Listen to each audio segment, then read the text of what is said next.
I know that human being and fish can coexist peacefully. Hello and welcome to the Spoilt Milk Movie Podcast. Here at Spoilt Milk, we discuss, dissect and destroy movies, especially guilty pleasures. Then we decide if it's truly spoilt milk or if it's ascended into a fine, luxurious cheese. So without further ado, let's go. Warning, this podcast is full of spoilers for the title feature and there's bad language from the start. If you've never seen the film or you're offended by bad language, you have been warned. Hello and welcome to another episode of the Spoilt Milk Movie Podcast. Happy anniversary. Happy anniversary. It's Anniversary? Yeah.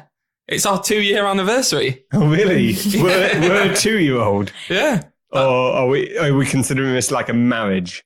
Ooh. And what would it be? I don't know. Do you get anything for the second year? Well, yeah, because first year's fucking tin. What? I thought it was every 10 years or something. No, like each year's got like a thing. Tin? Yeah. Did you get tin for yours? No. Oh. You get shit for mine. I'll give you some tin. Actually, I don't. You sounded like a shit parent then. I'll give you some tin. It's like a tinny. I don't know what has tin in it anymore. I don't think. No. Oh, no, sorry. First year's paper. Oh, I can give you some paper. 1 second. Got card, so that's paper. Yeah. Wait, I want to get that sound. Where's on my mic. tin then? Oh, this is There you go. There's some paper. Oh, thank Happy you. anniversary. There's two. It's not my anniversary. One for you. It's our anniversary one today. for you and one for Layla. You're so a bit late with that one. yeah. Oh, so... Oh, What's second? Yeah, paper's first year. That's for you. Right. And then for us. And then what's for us? I wish I had ripped a bit of my book out now. It was a good corner. Oh, cotton. Cotton. I'll give you that, guys, later. Oh, no, sorry. Cotton Eye Joe. So, in America, first year's paper, second year's cotton. But in the UK, first year's cotton, second year's paper. Hey, so we got some paper. Hey. Yes. Third year's leather. So we're all getting gimp masks next year.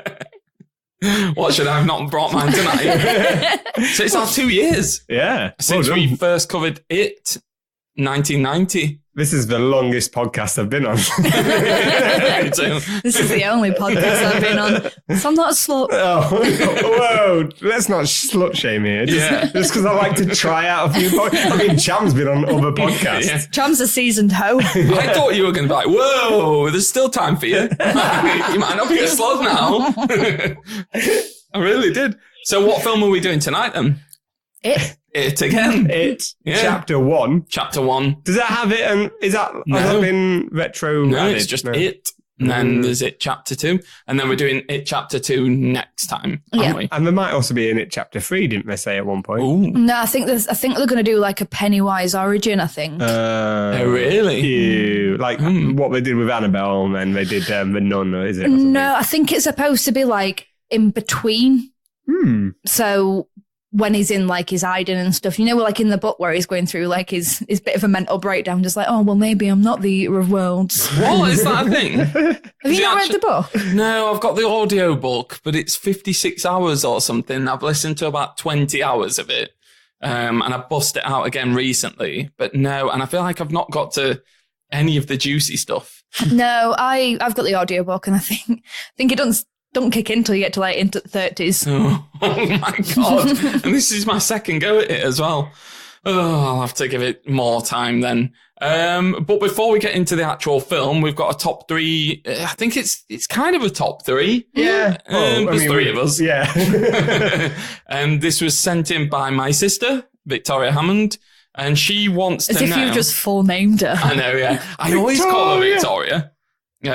So she wants to know what are the films that sparked our interest in scary movies. But first of all, Hobo, I was going to say, do you have a real interest in scary movies? Well, yeah. Yeah. I'm just very picky. I don't consider much scary, and I think that's because I got overly scared as a kid. So I think anything that's a horror it just does the general jump scares. I'm not fussed about. I'm not fussed about the Annabelle creations for that. I like something a bit more just because, yeah. What do you find scary? What, like, as an adult? Not in real life. Commitment, relationships. Generally adulting. Whole wheat. I don't know. Identity there. Yeah. Fraud. Having a bank account. Yeah. I don't know. There's a lot of things that scare me. But mortgages. What was the last film you saw as an adult that you thought was quite scary? Or was it Haunting of Hill House? I know it's not a film. Yeah, I think there's some bits of Haunting of Hill House I thought were kind of... I like any film that does dread. Like, you just get that. It's an ongoing thing, not jump scares. That's... Like Dread? Dread's a good film. Yeah, it is, yeah. But yeah, Haunting of Hill House, I think there were maybe some bits in it that I was like, this is really fucking creepy. I like it. But it didn't scare me. I don't think I've had much of that since I was a kid. I've not... Yeah, I don't really get scared anymore. Things creep me out. What's that one? When you say it creeps you out, what do you mean? Like, yeah, oh, I don't like that, or like it might stick with me for a while. Oh yeah, but it's like, what is it? The one when the lights went out is the one with the creepy lady. Lights Out. Lights out. Yeah. The one, with the lights that go out. I find that creepy, and when I turn the lights off, I will kind of like double check to make sure she's not there. But it's not like I won't walk down like a dark corridor because I think, holy shit, something's going to kick off. Hereditary creeped me out, but probably the less we talk about that, the better. I just wanted to use that sound effect every time we mention the word Hereditary. I don't want to start another debate. I've already been debating on Facebook with John. So yeah, what are these films then? So that sparked your love or interest in scary films? Was there one? Was there a gradient where you started? Gradient? That's not the wrong word. I don't know what word I'm looking for. I think gradient, like an escalation. I was looking for. Okay. Into something that really creeped you out, or who's going first? No. Do you want to go first? No. All right, I'll go first then. So mine wasn't a film. Okay. Mine was X-Files, the TV show. Ooh, which one? Like, or just the show in general? My mum was credits. My mum was just mad into X-Files, and I can remember being like about 8 or 9, and it were on at like 10 o'clock on Sky or something like that. Oh yeah. And I always used to beg my mum to like let me stay up and watch it, and I did. And it was Tombs. Yeah, Tombs was the one that creeped me out. Why do you think it was that one? Like, I've heard so many people say the Tombs episode really fucked them up. I think it's because he's like an adult Flat Stanley.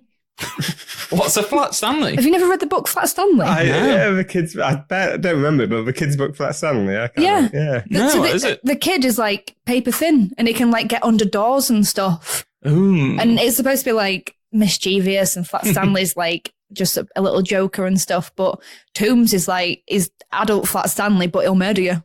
So he was the one that, like, I remember, did he stretch down a chimney or something? He can get through like small spaces and stuff, and they arrested him, and he got through the air conditioning thing, didn't he? Yeah. He stretched out a chimney, and at the end they suggested he could stretch through a letterbox opening, which is in the prison that he was in. So he can get through anything. If you had that power, what would you do? Bank robber. Oh, nice. I'd stretch my dick under doorways and then piss. Just piss under people's doorways. You can do that anyway. That would hurt. Like, I'd try to be shoving it under there, and then by the time I'm done, I'm like, I don't want to piss anymore. I want to go to the hospital. So X-Files then. Nice. And did that then, would you say that sparked a love for other horror, or did you seek anything else off the back of that? Or were you just like, that's my first real memory of... It's my first real memory of it, but I can remember enjoying feeling scared. And so, like, I'd never say no to a horror film. Obviously, my mum would put, like, stuff on, and I'd be like, you know what, I'm going to sit and watch this. I think my mum was, like, happy that I had some sort of interest in things that she were interested in. And she'd just be like, yeah, go on then, you can watch it. And, like, watching Exorcist at, like, 11. Yeah, did you all watch scary stuff when you were kids then? Like, Yeah, I think that's where mine comes from. I don't know. I mean, it's funny you mentioned X-Files. I think that was later, but I can't remember when I first watched it. But that the intro music and the tunes episode, that's the thing that scared me. But the thing I more remember is, I think it was when I used to be babysat and they'd watch scary films and maybe they'd put me upstairs or just let me come down and watch it anyway. But there's two I remember seeing, like Freddy Krueger, I can't remember which one.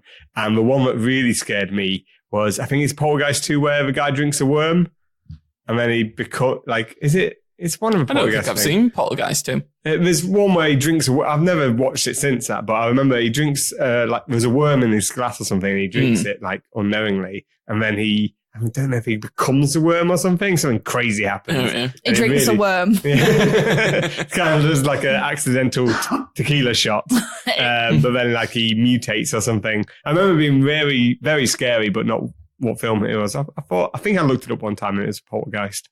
But that's the first time I remember being like properly scared. So I assume that's why I liked watching horrors. Last time I was actually scared though was Ringu. Oh, yeah. I think after that just scared me all out. I was done. And I watched that when I was in like year 7 of high school or something. I don't know. It was in high school at some point. I can't remember. What's high school? Like 11 to 16. Right. Okay. Yeah. Right. So I can't remember when it was, but I remember because I had a bunk bed, but the bottom bit was a desk. And so I had my TV there and a little chair. And so I'd watch films just me. And obviously I watched Ringu and the end scene is calling out the TV. Turn my TV off and there's just a fucking TV staring back at me. I'm like, fuck off. I just didn't want to be in that room, like knowing even it was below my bed with my bed on top. I was like, don't like this. But I just sort of stayed awake for far too long that night and eventually just fell asleep. I had bunk beds, but the bottom bunk was me. And the top was my brother. Yeah, I had bunk beds, but I was the top. My little sister was the bottom. I went one of them fancy kids with a desk underneath. But I remember we put them back together like fucking stepbrothers when we were like 18 because we still shared a room. I'm like, yeah, this is fucking great. And we were literally like, there's more room for activities. Like, that was pretty much how the conversation went. So when you watched Step Brothers, you were like, this is my life. It was like a documentary. And then I buried our mat in the garden. And rubbed your balls on his drum kit. You did play drums as well. And I loved Randy Jackson. What's yours? It's weird because I've talked about mine before, but I guess people will listen to these all the time. I mean, I can't remember. No, but Ghostwatch was my first one. Yeah, but it's weird when you think about things that like sparked your love, because when you were talking about the X-Files theme, I was really scared by the 999 theme. You know, the Michael Burke program. Yeah. Anything with creepy pianos in. And I remember being like, I don't like it. I'm scared. Fucking 999. But Ghostwatch really creeped me out. And that was the first time I think that I'd ever got upset from being scared to the point where like I cried. Like, it was that scary to me that I was like, oh, my days. Properly, like, bailed my eyes out. I think I was like 10 or something, so I was far too young to be watching anything like that. You mean Ghostwatch is what you bailed your eyes out, not 999? Yeah. Michael Burke, he's coming on the TV. But it really scared me, 999, though. There was one where a lady put her head under the water in a jacuzzi, and it got stuck in the fans or whatever they're called. Oh, yeah. It was proper scary. Yeah. And she was in there for 8 minutes or something. I was like, It was something that you could have been doing. Yeah. Yeah, so I think that's about it. So, Katty, remind us what yours was. X-Files. Hobo. I'm going to go with Freddy Krueger / Poltergeist, because I can't remember if it's definitely Poltergeist. I'm going to go for Ghostwatch / 999. Right, we'll be back shortly to talk about it.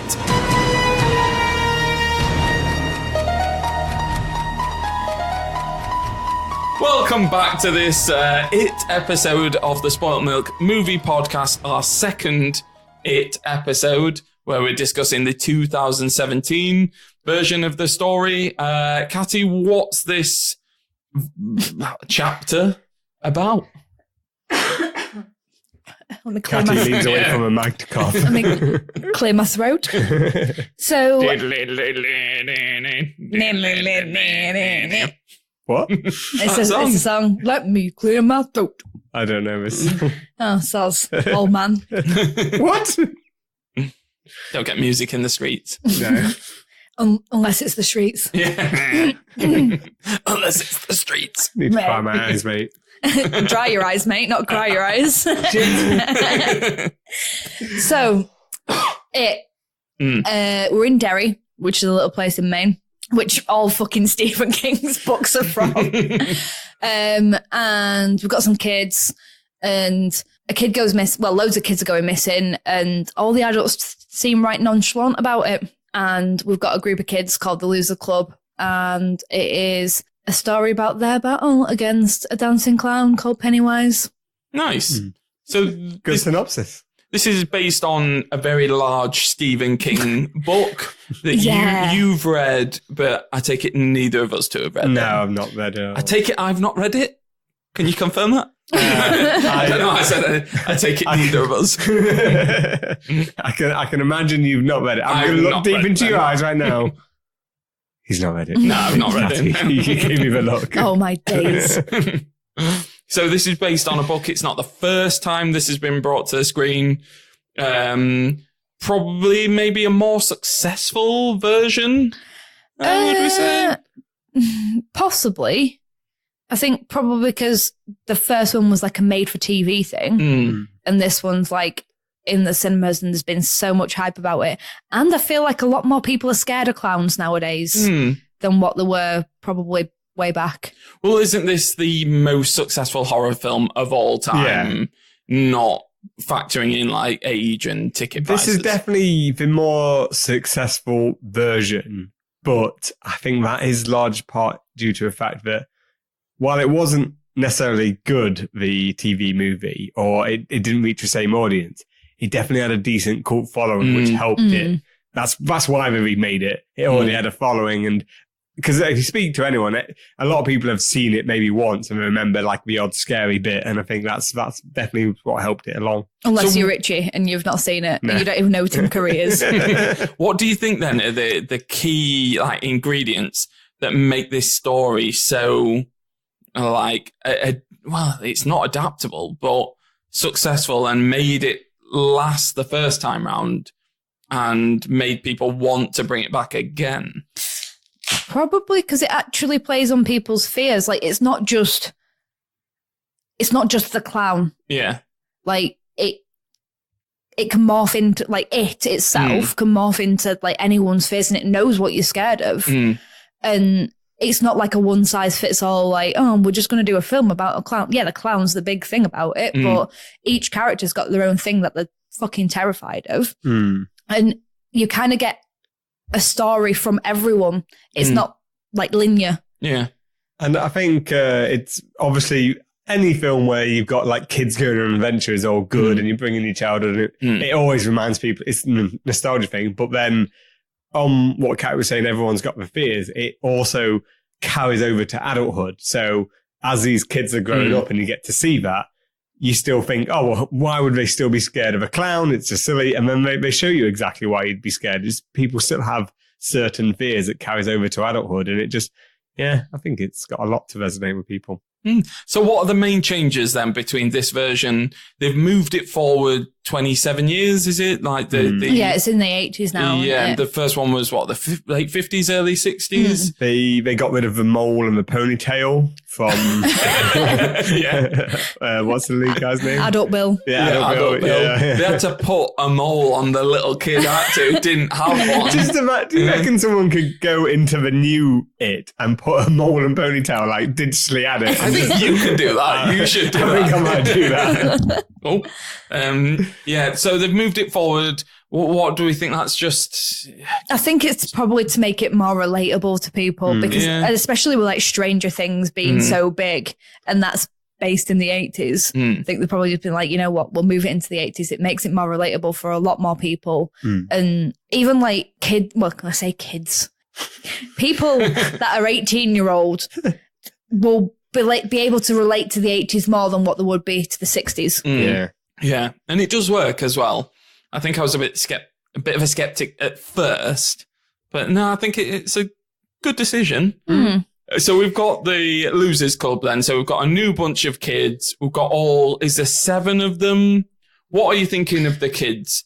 Do we need all 7? Yes. So we've got Bill, Ben, Bev, lots of B's, Mike, Eddie, Richie, Stan. Do we need all 7? Yes. Why? Because they all play a valid part. No, but what I mean is, could we have not smushed a couple together for the sake of a film? No. Why? I think some don't get enough screen time, even though they start off with the intention to give them. They just kind of fall away by the wayside. Like who? Mike. Mike does not get enough. I fucking love Mike. Wait, did we even say Mike then? Yeah. I think I forgot about him. Yeah. No, but Mike doesn't get enough. Yeah. And they even give in the original one, he's the library geek who loves looking up like historian facts. No, and they it's give not. his shit. That's Ben. No, in the original film. Yeah. No, Mike in the first one, he's got the history book. Yeah. So he's the one who loves the history and then ends up living in the library. Yeah. And but they gave that to Ben. So it's like they started smushing characters together and giving them bits. In the sequel, Mike does that. He's the one living. So it's really weird. And I think Mike is a good character. That's why it's annoying that he doesn't have more time. Yeah. He's got, there's more different about his character than the others. And they don't give him enough time for it.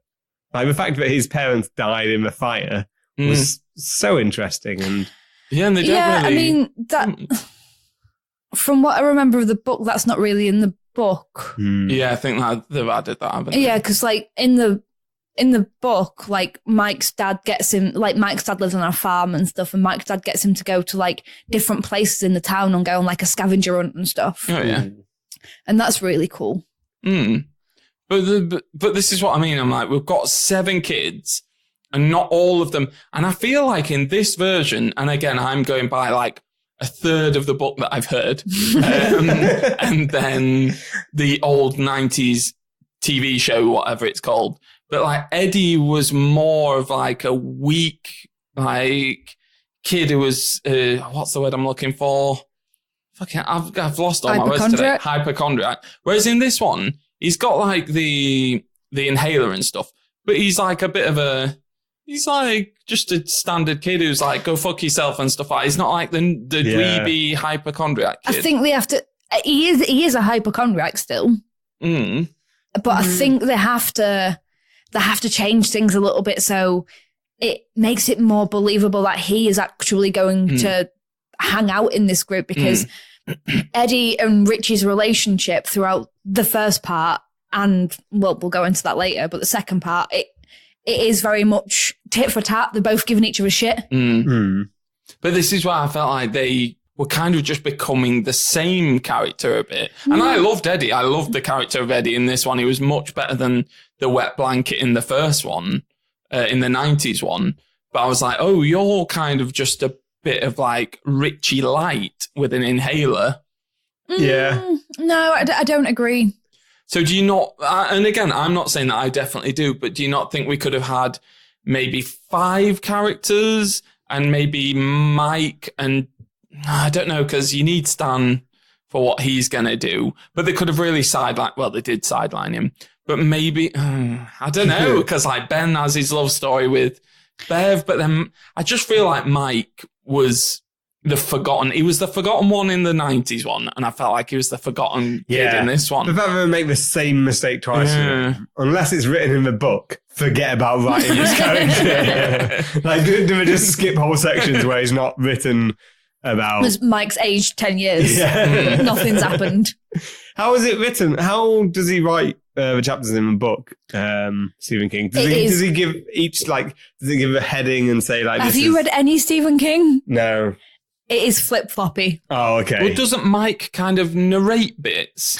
Doesn't he come in and do his, like, diary? And little bits, but the timeline's flip-floppy. So on the same page, you can go from kids to adults. Okay. Like, in the same chapter. It's really weird. It's really, really hard to follow. Like, with the audiobook, if you're not, because I've got the audiobook as well, if you're not sat down concentrating on it, you kind of lose what the fuck's going on. He does the voices though, that guy, and he's like, "Hey, Bev." He does. does like little weird voices. I don't like his Bill voice though. It pisses me off. Oh yeah.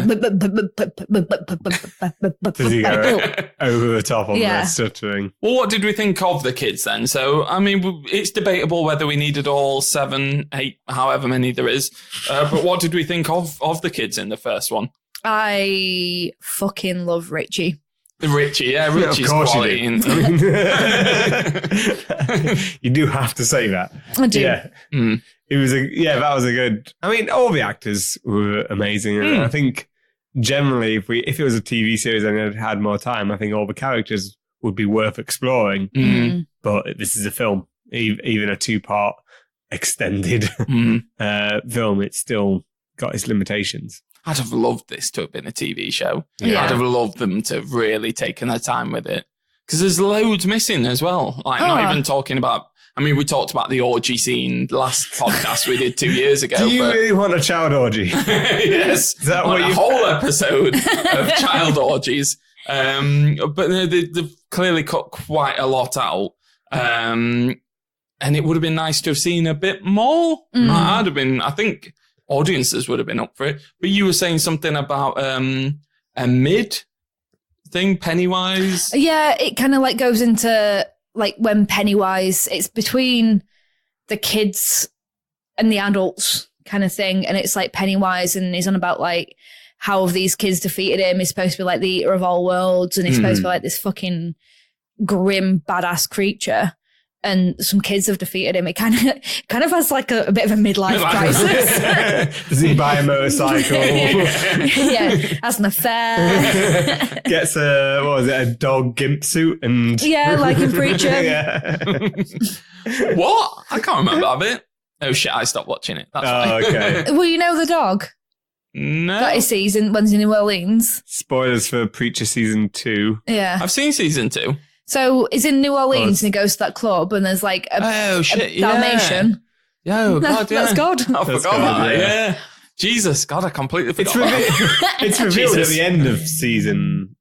It's revealed at the end of that season, isn't it? Season 2. Yeah. Yeah. I thought it was. Right, well, okay. Well, we'll call it for part 1 of part 1.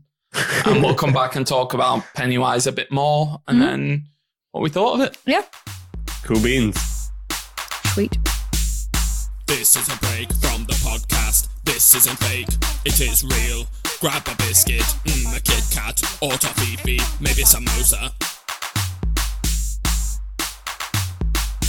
Hello and welcome back to part 2 of this It Chapter 1. I know it's not called that, but we'll call it that for the podcast. Episode of the Spoilt Milk Movie Podcast. Oh, hello. Spoilt Milk Movie Podcast. Was it the last episode you did don't that? know. Spoilt Milk Movie Podcast. I'm losing my shit. Shall we talk about Pennywise then? Let's talk about Pennywise. No. Can I throw out like one opinion that you might be like, no, I don't agree with that? Or you might be like, yeah, maybe. Is it no Tim Curry? I don't know who. Yeah, maybe. Well, no, I was just going to say, I think the best scene for Pennywise is the first bit with Georgie. So then when I think about it over the whole 2 films, it never gets any better than the first 5 minutes of the first film for Pennywise. I agree. Fully agree. Isn't that a bit disappointing? Not to go into chapter 2. No, in a way, I think it kind of sets you up for what he is. Because from the book, you know that his and the audiobook, you know that his eyes change. His eyes change colour from like yellow to silver to blue. And within that bit, when he's in the grate, when he first meets Georgie, he's got silver eyes, then the yellow, and then the blue.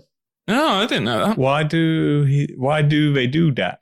It's just something that he can do, like because he's obviously a shapeshifter, is it? But it's like not, his eyes can change color, and sometimes it's been more relatable to the person. So, like, Bill's got blue eyes, yeah. So his eyes will change to like blue, and like yellow's a little bit kind of like scary. I and thought stuff. it was going to be a gauge on like how much he can smell fear out, like how much he's scaring them. So Possibly. Yellow to silver to blue. Blue means eat them now. Oh, yeah. Silver means don't eat them now. Well, what is the rules with the eating? Is there anything? Is he kind of like a hibernating bear where he eats Georgie because what is he just? He's I don't know. How long does he wake up for as well? I don't know the rules well enough with him.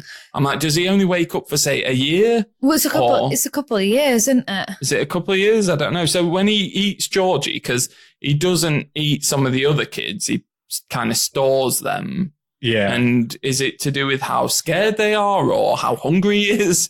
That sounds weird, but I'm not too sure. Yeah, I didn't know because obviously he does Beth into a deadlights because she wasn't scared. She wasn't scared of him, so he just deadlights her. Does that mean the rest of them just weren't scared of him, or like you said, are they because he's hibernating and he can come out and eat? But the thing is, we didn't see the whole of these kids, so some of them might have had like a leg missing or like an arm missing. So Georgie could have been one of the kids floating just with one arm. I mean, in the book, he doesn't eat Georgie. He rips his arm off. And what, Georgie survives or dies? No, Georgie's still dead. Okay. But he doesn't eat it. He doesn't eat him. It like rips Georgie's arm off trying to get him into the sewer. And then an adult comes out and finds Georgie's body. Oh, right. And wraps him up and like takes him back to the house. See, that would make more sense. I think, why is that so hard to do? I suppose they needed him to be looking in the sewer for him. But how do they end up looking in the sewer for it in the book? It's because they're down at the... For the orgy. Kneebolt Street. Meatball Street. Kneebolt. No. House on Kneebolt. No, they're down at where they build the dam and stuff. Oh, yeah. What's it called? I can't remember. Like our barrows or something. Yeah, barrows. Yeah. Or barons. Barons, that's it, yeah. Not the wheelbarrows. Yeah. Well, what did you think about the shape-shifting then? I think it was more successful, this one. Whole, in the 90s, the dog head on the ruffled neck or whatever is not so great. And there's a weird werewolf bit in the old one. Oh, there is supposed to be a werewolf bit. Yeah, but then it just wasn't very good. Whereas the new one, I think, is more successful, but I must admit, I don't like the shapeshifting. I don't like the weird painting woman with the flu. Oh, I loved her. Oh, I really didn't. Because to me, that's relatable. Yeah, having a scary ass picture that you just don't want to look at. Yeah, but it was just a bad picture and bad CGI rendering. Yeah, but imagine like porcelain dolls. Like, us as kids were probably fucking terrified of porcelain dolls, even though I did just buy one for $1.99. Yeah, you didn't. It looks like you, doesn't it? It does. Is that why? Halloween. Oh, okay. I'm currently cruising charity shops for like Halloween props. Have you put a picture on your Instagram or something? Can I see this? I'm going to look at this porcelain She's called doll. Gypsy Marie. Not Mini Catty. No, not Mini Cat. She's called Gypsy Marie, and her white top is mouldy. Oh, gross. It's actual mould. No, it's not been black mould. It's been that she's obviously been a bit damp at some point, and not in a sexy damp way. So the lady then from the painting, I like the idea. I really like the idea of people having their own individual fears brought to life. I just thought it looked a bit shit. No, this weird skinny head. If you imagine though, like, you would have seen some sort of weird dog shit painting when you were a kid. That would have creeped you out a little bit. Yeah, I love the idea. I just thought it looked shit. And why not it just be that dog shit painting coming at you? Because I'm like, you can do better than that. But possibly they could do better than it, but it wouldn't be the same. What do you mean? So it wouldn't be the same fear. Like, he is scared of that dog shit painting. No, but that dog shit painting is one that, like, the production designers have, like, got someone to paint. They could have painted a better looking dog shit painting that could have come out and looked a bit better. No, because then that would have been purposefully, like, scary. Yeah, which is the point of a horror film, Well, right? no, because they're all scared of different things. Like, I'm scared of clowns. No, but he's you might not be supposed to be scared of clowns. of that painting because it's a bit weird and creepy and scary. Are you scared of clowns? No? I think I am, though. What Dreams May Come did a better version of realising a painting come to life than never that seen did. it. But I like the scary painting woman, but I do agree that there's a better version of that painting coming to life rather than just some bad CGI. No, I don't agree, because if it had been an actual, like, creepy painting, like everyone found creepy, it would have taken away something a little bit special that no one else finds that weird, but he does. No, but I think I'd have just quite liked it if it was a weird painting of a lady and then a real lady came out. I think this film, for me personally, relied too much on CGI. And I was like, oh, really? Just going to do a CGI? It's a weird looking woman. Yeah. You could do some really good like makeup or effects and make that look really creepy for the kid and for the audience, where it's just this bendy-wendy kind of... Bendy-wendy. But you could say that, like, I'll be scared of a clown in real life, but I won't be scared of a painting of a clown. But don't you agree? Why not to just take that thing that he's scared of, the weird bendy-wendy? But this is what I mean. I like the idea of him being scared of a bendy Wendy. I just thought the depiction of the bendy Wendy was shit. Why not just take Bendy Wendy out and just like, oh, Bendy Wendy's here. I'm scared of Bendy Wendy. What the fuck is Bendy Wendy's chasing me? I'm still going to be terrified of her. What do you mean? Like, just taking her off the picture and Bendy Wendy's chasing him. Fucking Bendy Wendy. It's the same thing, so... Yeah, it's going to be scary to him, but it's not going to be scary to us. No, but that's why I'm like, why can't it be scary for both? The effect isn't scary. Compared to that, to the more practical effect of the projector, where he comes out of that, and which is probably probably the best, after the Georgie having his arm ripped off, but probably the best scare in this is I get that projector scene. I fucking hate CGI. Yeah. I fucking hate it, but like, in that scenario, like, yes, the effect might not have been great, and Bendy Wendy could have looked a bit better, like 3-dimensional or whatever, but I kind of think it would have taken it away from a little bit. I don't know. And I think there's a more egregious version of this in chapter 2 that we'll get onto next time that really kind of wound me up. And it's not to say that I thought it was a bad film or a bad sequence with Bendy Wendy. I was just like, that's not... Hobo, are you writing down Bendy Wendy? Bendy Wendy in chapter 2, just to remind you. But I just think that I was just like disappointed because the bit at the beginning with Pennywise was really creepy because he was just a creepy, weird man being creepy. And even the beginning bit when I was like, oh, this is creepy and disturbing. And then when he turned CGI and got like a million teeth, I was like, oh, that's not so scary anymore. Yeah, I think that would have been scarier if they'd kept it practical of you can make a mouth open more and reveal more teeth. I would have preferred it if he just had like Air Jaws mouth. Air Jordans on. You know, like when sharks like breach water. Oh, yeah. Okay. So when sharks breach water to get like seals, that's called Air Jaws. Oh, okay. But a shark's jaw, it can push it out. Yeah, and you see all its gums and its teeth, so I would have preferred if it just went Air Jaws rather than like, here's all these teeth. Like Blade 2, you know, where it like opens up. No one should do Blade 2. I quite like Blade 2. But yeah, probably spending too much time on Bendy Wendy. So the other ones we've got like Bev and her dad. I think that's really well brought to the screen. Yeah, because it hints at nonsense. But you don't know. No. So it's like, is he just being overprotective? I'm glad they didn't feel they had to show it. No, we got it. Didn't we? You definitely got it. It was more fucked up showing that the interaction between them two than having to depict that. It's just like the hints at stuff, like wearing shorts underneath a dress and stuff like that. Yeah, and I liked the fact that it was her own hair that ended up coming back and like attacking her.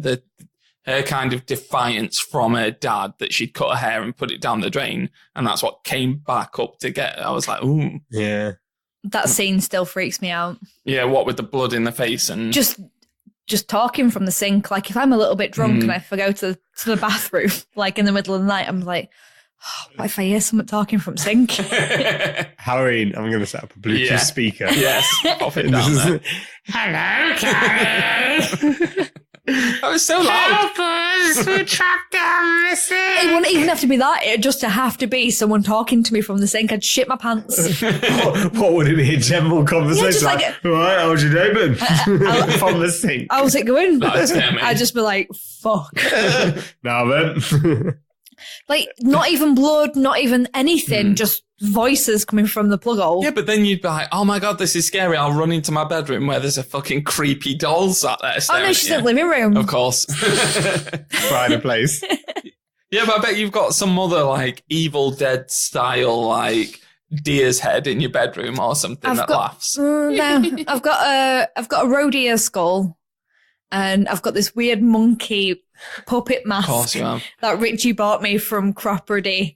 It's fucking horrible. I hate monkeys. It looks like a gorilla face, and it is terrifying. We need and a picture of this.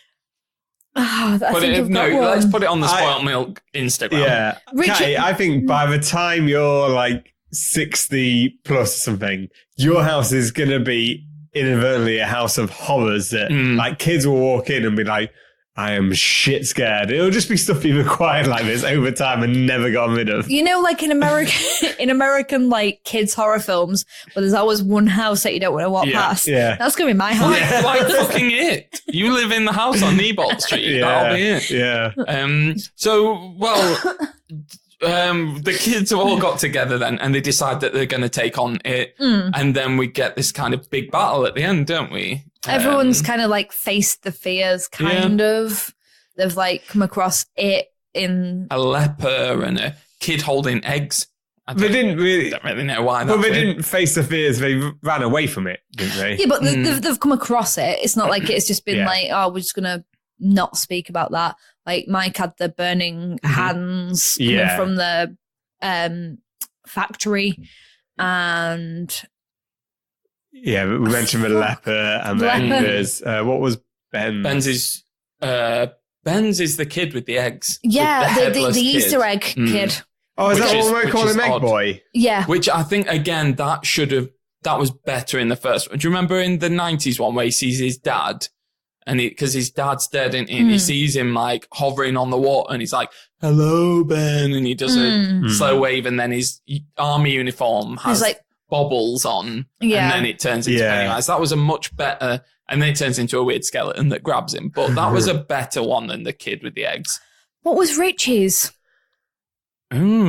Richie. I don't know if Richie has one because he just says something like, "I fucking hate clowns." I don't think we see Richie's in the first, do we? No. Yeah, I think maybe it's in the second. Oh yeah, it's in the second because it gives you the reason why in the second. But yeah, then they all go to the old house, don't they? We've not really talked about Henry Bowers, but I think we should probably pick him up in the second one and see how he... He has more of a part to play. In the first one, he's just a bully who cuts his name into... I love him in the first one, he stabs his own dad in the neck. Yeah, true. I love him in the first one, though, because he's a proper, fuck him, the little mullet cunt. No, but what I mean is he's a proper, 80s bully. Like, I remember watching films. He's got a mullet. No, but I remember watching films when I was a kid, and things like Stand By Me, when Kiefer Sutherland turns up and he's like the bully, and he nearly crashes his car playing chicken, and then he wants to stab one of the kids, and I was like, "Whoa, bullies in America, a notch up from ours." And then when Henry Bowers is cutting him and calling him cottage cheese, I was like, "Oh, he's like that." He's that was far worse than anything else. Yeah, I think the best thing about the Bowers storyline is the bit where he goes in to kill his dad, and I think even a scene before. On the TV, you hear, if you listen, there's a scene before he actually cuts it and kills his dad, and even when he's killing his dad, the TV is saying stuff like "go down to the sewers," and you'll see. There's so many little tidbits, though. There's so many little tidbits like that. You know, like when Bev walks to the bathroom to cut her own hair off, and her dad's asleep on the sofa. It's the same TV program that's playing there than what it is when that creepy kids show. Yeah, it's really, really well done. They paid attention to it. Yeah. So then the end, they go down the well, It's like a well, isn't it? Because Yeah. Bev's been taken. She's in the deadlights, as we mentioned. And they go into his initial layer, don't they? And they take it. Were you happy with the end of the first one then? Because they kind of stab him a bit, and I felt like it would have been very easy to make it more like they defeated him. And in fact, they almost suggested that you could have had that as a standalone film, which is how I like to rate films. Can it stand on its own to a certain extent? But I don't think they knew they were going to make chapter 2. And so, I was quite happy with that they did kind of overcome the fears and beat him. Because he tried them again with each one of their fears, kind of shittily, to be honest. Yeah. I think at that point, because they weren't scared of him, it kind of loses a little bit of like power. Yeah. You just did like a bit of a best of, didn't you? Yeah. All the greatest hits. He's got a of clip Pennywise. show. Yeah. Shit. I did like the whole horde of shit that I had though. Oh yeah. From like over the years. It's like stacked up. Yeah, like there was the like old circus trailer, and then all the bits of shit from kids. Yeah. It's like bikes and trikes and all sorts of other stuff just like piled up. Yeah. Because in reality, like that would have happened. Like if a kid's riding his bike down the street, like you're not gonna kind of leave something, he's gonna drag it down with him. It's like those kind of, have you seen those like squids or something that collect, or like crabs, and they collect little bits of stuff. And they have these little nests that have got like pearl necklaces in and gold, and you're like, what the fuck? So then the kids, they think they've defeated him, then they make the promise, don't they, and cut their hands and do like a blood pact. That's when they should have had an orgy. And then is that when it happens in the book? It would have been before that. And then Bill and Bev kiss, and then that's the end of chapter 1. What did we think? We didn't even mention the fact that we all went to see this together at an outdoor screening last year. Oh, yeah. Yeah, but they would have seen that already from the Instagram videos. Yeah, if they watched. Of us fucking running around with pumpkins. Yeah, that was so good. So anyone who didn't see, we went to see an outdoor screening at an old like ruins, and then we got involved in an immersive game experience where you played like a little like board game where you walked along some ruins, and then Pennywise jumped out, and it wasn't like Mike Myers there and stuff like that. Freddy Krueger, Mike Myers, the girl Austin from Powers. Ring. Yeah, like was it the guy Sweeney Todd from or something was going to cut your hair? Yeah, but there was a guy from Walking Dead first, weren't there? Yeah, Negan. Negan, yeah. And he crowned you, Cham, the health and safety master. Yep, still hold that title He today. fucked up though, because he was Negan, and we had in our party a person called Glenn, and we called it out like 3 times. He didn't pick up on it at all. I don't think he knew his character very well. But I love the fact that we were like, what do we do now? And he was like, shut the fuck up. I was like, oh, I thought this was going to be pretty PG. This was when me and Richie had brought like a whole bottle of the rum with us, and we were just giving it out to people through this board game. Sweeney Todd tried to cut my hair. I got sassy. Pennywise the Clown called to Laura by her name into a little ditch that he was hiding in. Oh, yeah. It was amazing. When we got into the big bit, and it was that we flipped over the card, it just said run, and it was something like fucking wacky racers. We were all just like running around each other. Like fucking morons. I'm not ashamed to say I abandoned Laura in that instance. I just legged it. You nearly didn't come because you were like, there might be spiders. They did have a bit of a box where you put your hand in boxes, and that could have easily been spiders. That's Not true. real ones though. Yeah. I didn't know that. I mean, you were outdoors. There were probably spiders on your feet or whatever. Don't say that. So, what did we think of the film? Shall we rattle through this bit fairly quickly? Yeah. We can do a bigger deep dive on the next one.